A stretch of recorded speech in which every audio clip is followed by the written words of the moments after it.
recognizes Congresswoman or Vice Chair Jinky Luistro to sponsor the measure. Thank you, Madam Chair. In representation of the Quad and all the principal authors of House Bill number 11043, I wish to manifest that this is one of the legislative measures which resulted from the inquiry in aid of legislation that was conducted by the Joint Committee on Dangerous Drugs, Human Rights, Public Order, and Public Accounts. In representation of all the principal authors, Madam Chair, please allow me to read the explanatory note which we are adopting as the sponsorship speech. This bill seeks to provide for civil forfeiture in favor of the state any unlawfully acquired real estate properties by any foreign national.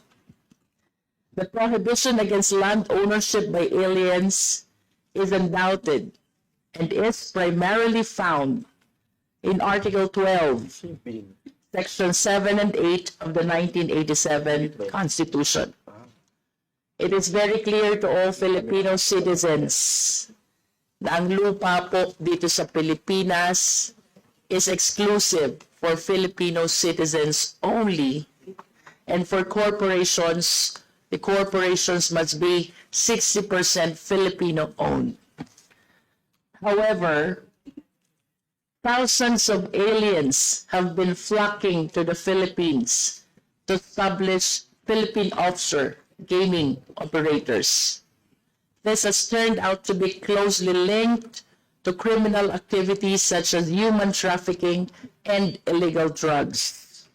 Upon further investigation on POGOs, it was also discovered that these aliens are effectively acquiring Filipino citizenship by securing falsified birth certificates, falsified passports, falsified driver's licenses, with the help, I lament, corrupt public officials in the local civil registrars, Department of Foreign Affairs, and the Land Transportation Authority.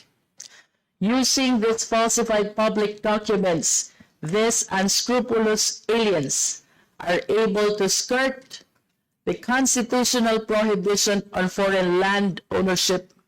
In other words, Madam Chair, esteemed colleagues, and resource speakers, marami pong foreign nationals at present time ang nagmamay-ari or nailipat sa kanilang mga pangalan ang lupa ng ating bansa, which are supposed to be exclusive for Filipino nationals as provided under the Philippine Constitution. The continued violation to the provisions of our Constitution on alien land ownership cannot be allowed to continue. More so, that the primary violators belong to the POGO industry, which has already been banned from the Philippines by His Excellency President Ferdinand Marcos Jr. This measure seeks to implement such directive. In fact, the issue of illegal POGOs has already pushed several lawmakers to move for the immediate forfeiture proceedings against said foreign entities and individuals who exploited legal loopholes in the acquisition of Philippine properties. Moving forward, it is then imperative to never let such activities to continue in the Philippines. We need to put an end to this illegal activity of having this alien acquiring the Philippine land. Thus, by reiterating existing policies against foreign land ownership, establishing the necessary communication framework for better enforcement of the prohibition on foreign land ownership, and allocating for public use any real property acquired through successful forfeiture proceedings, the corrupt practices may be curbed if not totally eliminated. In view of the foregoing, the immediate approval of this bill is highly and earnestly recommended. This explanatory note is signed by SDS Aurelio Dong Gonzalez, the fourth chairman of the Quad, along with the esteemed members of the Quadruple Committee. Thank you, Madam Chair. Thank you, Vice Chair. We now call on our resource persons to give their comments on the measures. Let's start with the OSG. Good morning, Your Honors. The OSG has finalized. Please identify yourself. Your Honor, I am Associate Solicitor Lance Olives from the OSG. The OSG has already prepared the final draft of the position paper, Your Honors. However, it is still pending approval before Solicitor General Guevara. Your Honor, we shall be submitting the position paper as soon as it is approved by Solicitor General Guevara, Your Honor. How soon can you submit that? Your Honors, we shall submit it as soon as possible, Your Honor. Kung mahirap yun, yung deadline. Your Honors, I will refer to my seniors, but within next week, Your Honors, we may submit it. Okay. Yes, Charan. Madam Chair, with due respect to the resource persons who are present, in the previous, in many committee hearings before, we have already made a reminder, Madam Chair, to our resource persons to just please submit your position paper in time, or maybe before the committee hearing of any measure to be taken on the floor. Not just to send associate or any authorized representative who will just make a manifestation that their position paper is pending approval. That may not be good for the process we are undertaking here, because you're actually delaying the process that we're supposed to speed up given the time that is allocated to us. And we don't even know if, with due respect to the resource persons are present, if you are duly authorized to speak for the agency that you are representing. So maybe we should correct that, Madam Chair, because as much as possible, we would need the presence of the head of the agency so that we can explain why they are not coming up with the position paper in time. This is a very crucial piece of legislation, as explained by the author. There should be no delaying here, and the resource person should be as much interested than the author in making your position on the matter, so that we can proceed from your position paper and other materials for our deliberation. Thank you, Madam Chair. I agree with our Vice Chair. Actually, in our invitations, we indicated the head of agency or authorized representative. But that doesn't mean that the authorized representative will come here and just tell us that you will be submitting your position paper. So this is a warning to the resource persons that either the head of agency will be here or you submit the position paper before the hearing. And in fact, the notices were sent very early. So there's no excuse for the delay in the filing or the submission of the position papers. So this is a warning. So next time we won't be as kind. So you please inform your bosses, the head of agency, and maybe next time we can already indicate that the head of agency and not just the authorized representative should be here. Or even if it's an authorized representative, Vice Chair, as long as they can answer the questions. Yes. Not just tell us that the position paper is pending. Yes. Thank you, Your Honor. We deeply apologize. We are only authorized to to manifest that the said position paper has already been submitted. So we shall relay this warning to our And peers. in fact, in the invitation, it already states there that the authorized persons that that will be sent should be able to answer the questions of the committee. I mean, everyone is busy. We are all busy, so you are wasting our time. So this is already a warning. Next time, we won't be as kind anymore. We deeply apologize, Madam Chair. Yes, Additional manifestation. So the resource persons will understand where this urgency is coming from. I believe that the Register of Deeds of the province of Pampanga is present in today's hearing.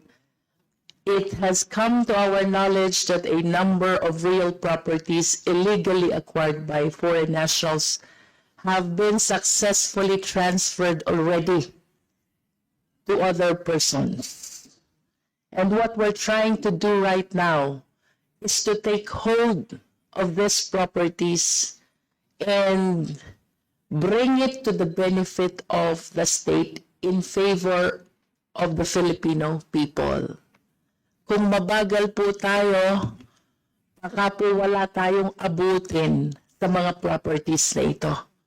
I understand that the AMLA, Anti-Money Laundering Council, has this authority to initiate the freeze order, but we have to acknowledge the fact that there are certain limitations with respect to the cases when they can file a petition for freeze order. This will help the Philippine government a lot reacquire the real properties which were illegally transferred to foreign nationals so that it will inure to the benefit of the Filipino people. As stated under Section 10, napakaganda na po ng plano kung saan dadalhin ito. And the best illustration for us to better understand what is the intention of this law. Mayroon po tayong mga na-raid na pogo dun sa Pampanga. Right now, the status is uncertain because we do not have sufficient law which will enable the government to reacquire those properties. That includes not only the land, but even the building erected thereon. Dapat po ito pinakikinabangan ng mamamayang Pilipino. Naloko na nga po tayo. Pinakinabangan ng foreign nationals na gamit sa illegal activities. Magbabagal pa po ba tayo? So that at least we can reacquire real properties which should rightfully belong to the Filipino people. Thank you, Madam Chair. as I mentioned in my opening remarks, the purpose of the deliberations of the bill is to discuss the technical aspects of the bill so we can already come up with a bill that we will present to the plenary. This is, we're not going to discuss factual issues because that has already been exhausted during the Quadcom hearings. So we want to come up with the bill, but how can we do that if the resource persons who are experts, who can help us with the technical aspect of the bill, are not here or are not able to answer the questions or discuss the provisions of the bill? So, warning, next week I intend to have another hearing on this. So you have to be here. The head of agency has to be here, or whoever they send should be able to answer the questions of the committee. Is that clear to all the resource persons? Okay. So we'll now proceed with the AMLA, the Anti-Money Laundering Council. Yes, Please good morning. identify yourself. I'm Attorney Anthony Lawrence Morales of the Anti-Money Laundering Council, Madam Chair. I would like to also apologize for just like in the case of OSG, because as you may know, the Anti-Money Laundering Council is headed by a council which can only act unanimously, and given that that unanimity requirement, for the approval of our position paper, we cannot provide for today the formal position paper of the AMLAC, but we can already share the general comments for that we have submitted for the council, Madam Chair. We continue. I'd like to acknowledge the presence of our another vice chairperson from the Lone District of San Juan, Honorable Isabel Maria Zamora. See, you can proceed. Yes, Madam Chair. We have just few comments on the draft bill. Our first comment is for the short title, Madam Chair.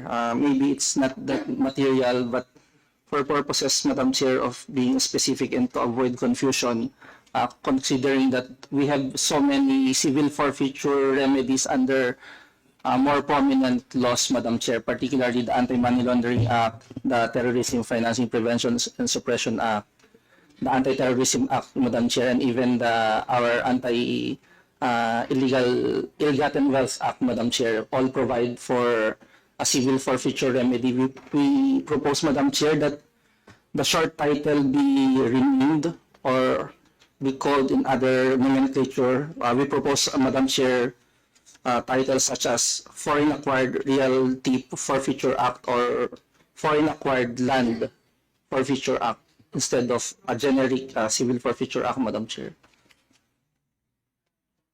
Can you hold on? Kong Luistro, would you consider would you consider the proposal of the wish? Can you kindly state the proposed title, short title? It's either a Foreign Acquired Realty Forfeiture Act, or if we want to be more specific with land, Foreign Acquired Land Forfeiture Act, Madam Chair. Actually, the purpose of this bill is not to confine the forfeiture to land, but even the properties erected thereon. And as far as we are concerned, everything that is erected on a real property are considered real property as well. Madam Chair. So in that case, Madam Chair, maybe the committee can consider Foreign Acquired Realty Forfeiture Act. Realty is short for real property, Madam Chair, which is also an accepted nomenclature for real property or real estate. Is it not that the meaning is the same? Foreign Acquired Real Property Forfeiture Act. Yes, Madam Chair. The version of the bill that's what's referred to as states that the short title shall be called Civil Forfeiture Act, Madam Chair. Short title. You are referring only to the short title. Yes, Madam Chair. Okay. But the long title, just to distinguish, is okay with you. Yes, Madam Chair. Foreign Acquired Real Property Act. Forfeiture Act. Forfeiture Act. Real Property Forfeiture Act. That is acceptable, Madam Chair. Thank you, Kong Luistro. You may proceed. Yes, Madam Chair. For our second comment, Madam Chair, with regard to Section 5, we noticed that the wordings are probably adapted from our law on forfeiture of ill-gotten wealth. So it states that any taxpayer may file a complaint before a city or provincial prosecutor.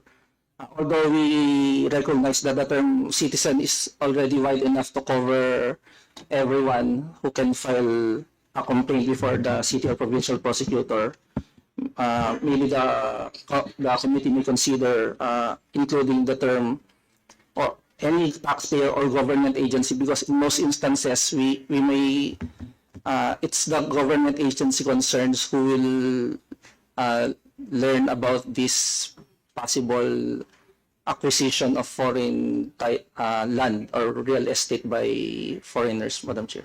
Okay, Kong Jinky.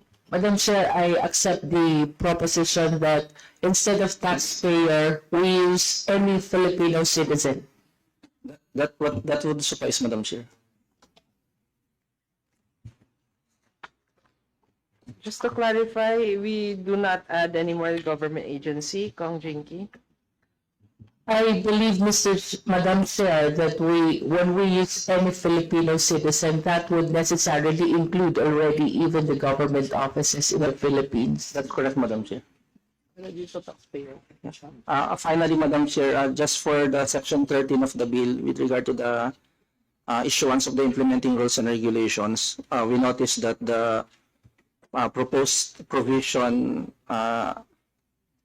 designates the head of the agency to be the one who will issue the implementing rules and regulations. We just noticed that in most laws where there's a provision for the issuance of implementing rules, it's the agency itself and not the head, for just to give flexibility, Madam Chair. So instead of the Solicitor General shall, in coordination with the secretaries, so it will be the Office of the Solicitor General in coordination with the departments of the identified departments, Madam Chair.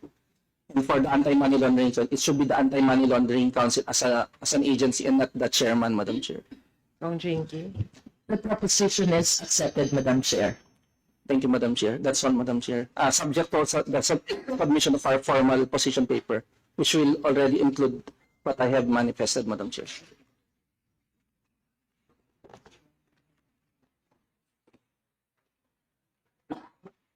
Okay, so now we go to the LRA.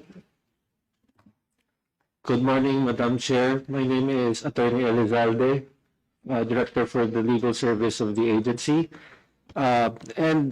First of all, I would like to apologize because we did not bring the position paper. However, it will be submitted later through email if that is acceptable, Madam Chair. And we support the bill, of course, and we only have 2 comments on the matter, which is going to be reflected in our position paper. In Section 3, respecting civil forfeiture, it is stated any real estate property transferred or conveyed to unqualified foreign national is null and void. I think this is the provision is muddy. I think our proposition is that it should be stated in this way: any conveyance of title of real estate property to unqualified foreign national, natural or juridical, in violation of the constitutional prohibition is null and void. What we are speaking here is the transaction, the transfer, not the realty itself. So that was overlooked. We just happened to see it yesterday. And secondly, yes, Can you hold I'm on? sorry. We'll allow the author to comment on your comment. Yes, Thank you, Your Honors. Madam Chair, I acknowledge the point of the resource person and I subscribe to his opinion, Madam Chair. Maraming salamat po. And there's one more thing. Section 5, it appears that there is no provision on injunction. What we would like the authors to add po is that there is a provision that injunction or a restraining order be issued to the Register of Deeds of the city or province where the land is located, so that they can freeze any transactions which may be made on the property.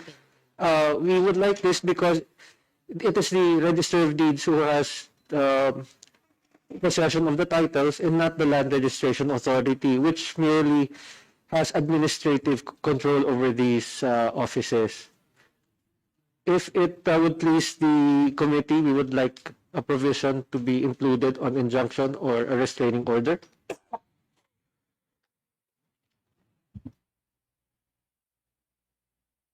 Kong Jinky.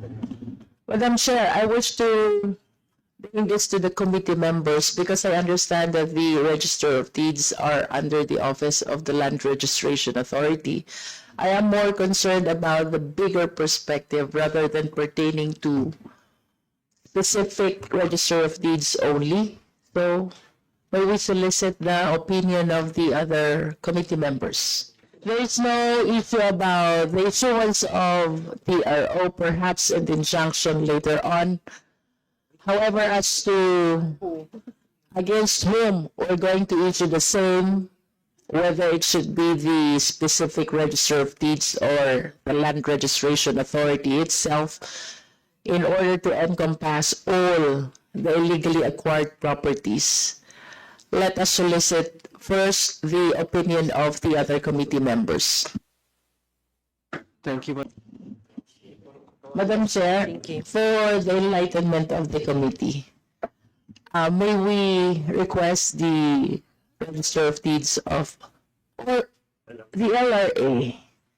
How do we distinguish the LRA from RD in as far as the mandate is concerned?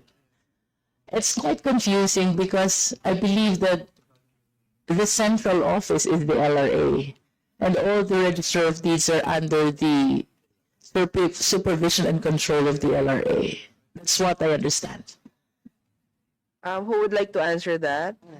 The LRA? Yes, Your go ahead. Honors. Please proceed. The concern here is actually the law, Presidential Decree 1529, or the Property Registration Decree, mandates that the control over titles shall be with the registers of deeds and not the LRA.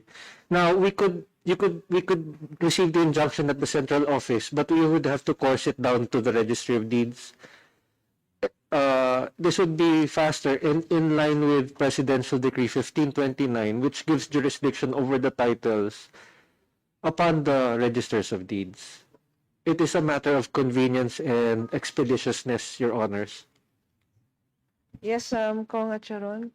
Madam Chair, are we talking here of a prospective provision on injunction that is going to be enforced against the Register of Deeds or the LRA? Yeah, I think, Madam Chair, the statement of the representative from the LRA is well. The provisions also of the rules of court in the issuance of injunction, which is actually territorial. So if you impose it against a office which is not within the territory of the properties against which the injunction order is going to be implemented, then it's not going to, it's not going to apply really. So I agree that the injunction should be against the Register of Deeds, which is the actual and final implementing agency as to the issuance of the title. So I agree that the prospective injunctive relief will be against the Register of Deeds, not the LRA.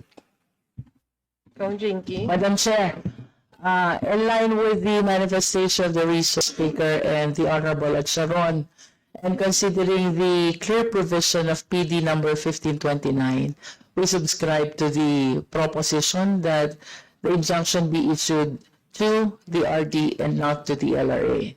However, Madam Chair, I wish to bring to the attention of the committee as well that apart from the registered properties, there are huge number of properties which are unregistered.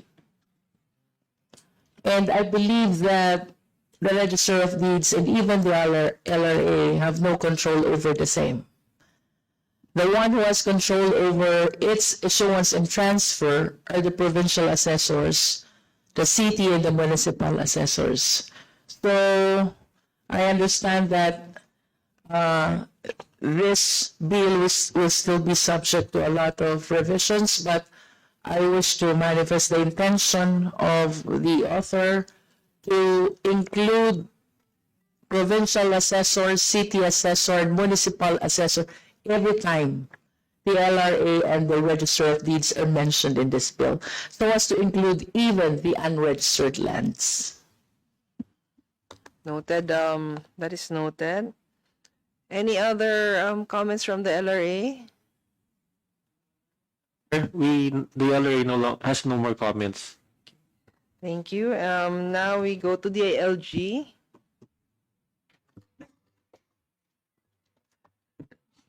Good morning, Madam Chair, and to the members of the esteemed committee. The Department of the Please Interior... introduce yourself first and your... I am Atty. Ross Bascuña, I'm the Director for Legal and Legislative Liaison, the Department, Madam Chair. Okay, you may proceed.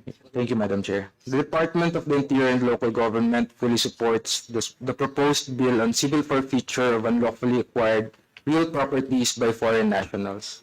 House Bill 11043 aligns with the principles of good governance, accountability, and national sovereignty, which are fundamental to maintaining the integrity of our country's laws and protecting the interests of the Filipino people.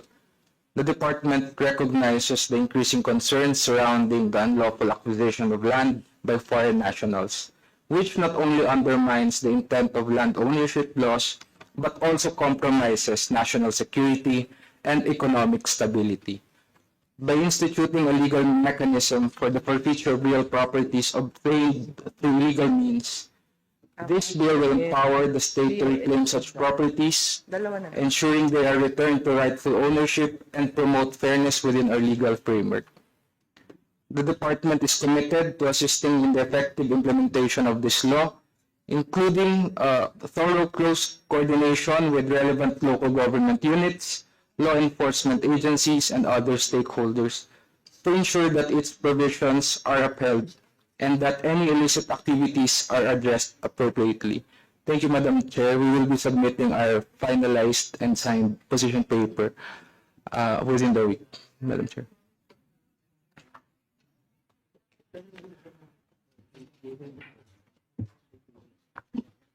Okay, we now proceed to the DOF.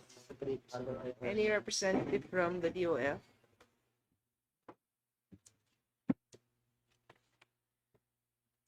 Okay, DAR, representative from the DAR. Good morning, Your Honors, Madam Chair. I am Attorney Eugene Foliante, the OIC Assistant Secretary for Legal Affairs, Ali Ala, representing the department, Your Honors. May I continue? Yes, Your Honors. Like the others, we don't have yet the finalized comments from the department, but I can verbalize, Your Honors, some of our points in support of the proposed bill. Number 11043, entitled An Act Providing for the Civil Forfeiture in favor of the state, any unlawfully acquired real estate properties by any foreign national, Your Honors. The Department of Agrarian Reform is in full support of this measure.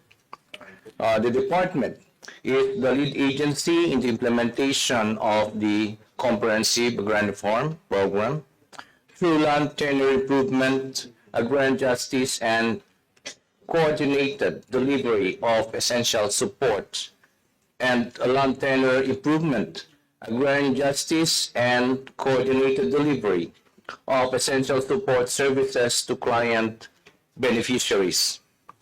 Through the effective implementation of the CORP, the DAR seeks to contribute to the attainment of the following goals of the rural development sector, thus agrarian, peace and stability, sustainable development, social justice, and industrialization in the countryside.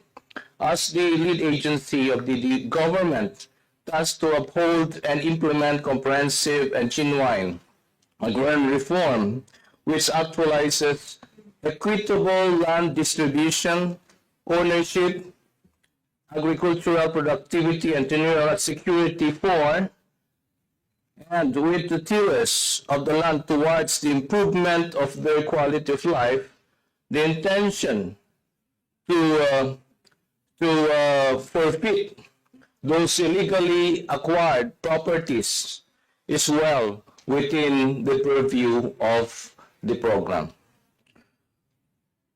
Your Honors, Section 5 of this measure, proposed measure, giving jurisdiction to the regional trial courts on forfeiture of illegally acquired properties, we would like to impress to this honorable committee that the Office of the Secretary of the Department of Agrarian Reform has the authority under RA 9700, 6657 as amended by RA 9700. It is now within the jurisdiction of the Office of the Secretary to cancel those that are issued titles And considering that a lot of illegally transferred titles involves agricultural lands that were already covered by the Department of Agrarian Reform, and I'm sure 90% of those cases might be those already covered by the Department of Reform. In that view, it is now the Office of the Secretary of the DAR that has the authority to cancel. Now, we are proposing, Madam Chair, that the action, jurisdiction, with respect to those for forfeiture of those lands that were already covered by the department should be lodged with the department, Your Honor. Because if we will allow the RTC to process these forfeiture matters, it might transgress the jurisdiction of the Office of the Secretary. And another one, Madam Chair, it will hasten, if it is an administrative forfeiture being done before the Department of Agrarian Reform, it will hasten the processes, and it will, unlike in, I'm sorry for this term, unlike with the regular courts, because of the processes in our regular courts, it has to drag on, Madam Chair.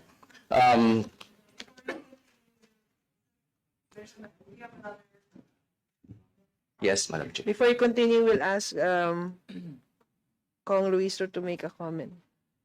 Madam Chair, I'm lost about the manifestation of the DAR resource speaker, because my understanding is that when the title is DAR issued, the recipient of the title is a Filipino citizen qualified under CARP. Yes, Madam Chair. Tama ba? Yes, Madam Chair. And I understand that in the titles which are being issued by the DAR, there is a certain prohibition period. 10-year holding period, Madam Chair. And after 10 years, They can dispose it. they can dispose it. Who issues the transfer of the title? Who facilitates the transfer of the title? Is it not at the LRA pa rin? Yes, Madam Chair. Yes. So, it is quite confusing that you are manifesting about the transfer of title which is being done by DAR. Madam Chair, there are illegal transfers being done in the provinces that will, for example, a beneficiary may sell it to a foreigner, may sell it to unqualified owner, no? So it has to be adjudicated before the Office of the DAR. So in that view, those titles that were transferred to those unqualified persons like the foreigners may also be cancelled, Madam Chair. If the transfer is done within the prohibition period, I believe that whether he is a foreigner or Filipino citizen is not material anymore. Yes, sir. Whatever transfer done within the period of 10 years, as you have said, are considered illegal. Yes, So I think we're going outside the context of the civil forfeiture, which is the subject matter of this bill. And I wish to submit, Madam Chair, that in as far as illegally acquired by foreign nationals are concerned, the proper agency must be given the mandate to take hold of these properties still is the Register of Deeds in the LRA. And of course, the provincial assessors for the unregistered. The authority of the DAR is in line with the implementation of CARP, and I understand that there are illegal transfers in violation of the CARP. However, this is quite outside the context already of the illegally acquired properties by foreign nationals. Nonetheless, I appreciate your manifestation, and I wish to bring to the attention of the LRA and the RD and the assessors that we should focus not only on agricultural, but even agricultural, because I understand that most of the illegally transferred really are agricultural properties. And let me take advantage also of this chance to remind the DAR that the office had a very great participation in as far as this anomaly is concerned, because notwithstanding the stringent requirement for the conversion of the property, reclassification of the property, we do not understand really how these foreign nationals were able to facilitate the reclassification, the conversion from agricultural to commercial or industrial in so short a period of time, a period of around 6 months. Alam po natin, napakahirap ng conversion process. And I am anticipating that the Quad will likewise be coming up with a bill that pertains to the land conversion. Siguro kailangan din po natin higpitan. But this time, it's not about the transfer. It's about the mandate about conversion of the land. Madam Chair. Thank you, Kong Luistro. So, any other comments from? Yes, we thank you for the comment, Madam Chair. We also support, Madam Chair, Section 10 with respect to the disposal of those forfeited agricultural lands in favor of our agrarian reform beneficiaries. This is well within the mandate of the department. We thank you for including this provision. Section 10, paragraph A, Madam Chair. And our other comments, Madam Chair, shall be forwarded within the week. Actually, it's being drafted. We're so sorry, Madam Chair. We beg the indulgence of the Honorable Committee. It was just referred to me yesterday. Last afternoon yesterday. So I haven't prepared the written comment from the department. Thank you, Madam Chair. So, I think we've already asked all the resource persons. Are there any other resource persons that we have not called? Madam Chair, Yes, can we solicit just a little comment on the issue that the Honorable Jinky Luistro was discussing with the DAR about just a little, maybe. Enumerate mo ano requirement. Yeah, may we ask the LRA regarding the issue, LRA. just on the issue that you just discussed with the. About the land conversion. Yes, Pero yes. sa DAR yun eh. Dario. Kong Ton, I think that's a different committee. Yeah.